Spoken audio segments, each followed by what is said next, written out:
అలాగే మైనింగ్ గురించి మాట్లాడుకోవాలి. ఇది కూడా రాష్ట్ర పరిధిలోనే ఉంటుంది కదా. మైనింగ్ గురించి కూడా తెలుసుకోవాలి. ఇందులో మేజర్ మినరల్స్ అని మైనర్ మినరల్స్ అని రెండు ఉంటాయి. మేజర్ మినరల్స్ అన్ని సెంట్రల్ గవర్నమెంట్ పరిధిలో ఉంటాయి. మైనర్ మినరల్స్ అన్ని కూడా స్టేట్ గవర్నమెంట్ పరిధిలో ఉంటాయి అన్నమాట. అంటే మేజర్ మినరల్స్ కింద బొగ్గు, బాక్సైట్, ఐరన్ ఓర్ లాంటివన్నీ కూడా వస్తాయి అన్నమాట. మైనర్ మినరల్స్ కింద ఇసుక, granite, gravel, laterite, lime stone ఇవన్నీ కూడా మైనర్ మినరల్స్ కింద వస్తాయి. సో వీటిని ఈ మైనర్ మినరల్స్ అన్ని దేని కింద ఉంటాయి? రాష్ట్ర ప్రభుత్వం కింద ఉంటాయి. ఇసుక అనేది నిజానికి రాష్ట్రాల్లో, అది కూడా జిల్లాల్లో, మండలాల్లో లోకల్గా ఉన్న వాళ్ళకి ఒక బంగారం లాంటి వనరు అన్నమాట.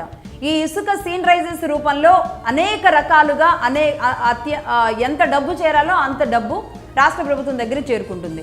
అలాగే గ్రానైట్ ఇంకొంచెం పెద్ద తిమింగళం ఇది.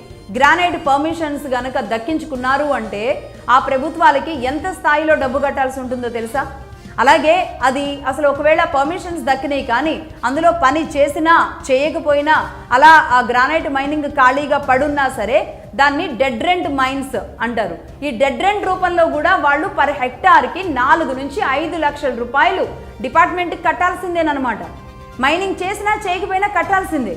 అది కాక ఒక క్యూబిక్ మీటర్కి గ్రానైట్ రకాలను బట్టి ఉంటుంది. ఒకవేళ ఒంగోలు బ్లాక్ గెలాక్సీ లాంటి రాక్ ఉందనుకోండి, దానికి 7 నుంచి 8,000 రూపాయలు పర్ క్యూబిక్ మీటర్ ఉంటుంది. అంటే అప్రాక్సిమేట్గా ఈ రేట్లు ఉంటాయి. అలాగే కరీంనగర్లో చూసామనుకోండి, కరీంనగర్లో ట్యాన్ బ్రౌన్ అనే గ్రానైట్ దొరుకుతుంది. అది 2,500 రూపాయలు పర్ క్యూబిక్ మీటర్ ఉంటుంది. క్యూబిక్ మీటర్కి అంత ప్రభుత్వాలకి 2,500 రూపాయలు పర్ క్యూబిక్ మీటర్ చొప్పున పే చేయాల్సిందే. అలాగే శ్రీకాకుళంలో ఉన్న టెక్కలిలో అయితే కనుక టెక్కలి బ్లూ గ్రానైట్ అంటారు దాన్ని.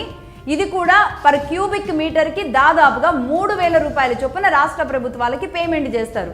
సో రాష్ట్ర ప్రభుత్వాలకి కనీసం ఈ మైనింగ్ ద్వారా, అది ఇసుక కానివ్వండి, గ్రావెల్ కానివ్వండి, లాటరైట్ కానివ్వండి, ఏదైనా కానివ్వండి, ఈ మైనింగ్ ద్వారా వచ్చే ఆదాయం ఎంతో తెలుసా? ప్రతి ఏడాది 30 నుంచి 40 వేల కోట్ల రూపాయల ఆదాయం వస్తుంది.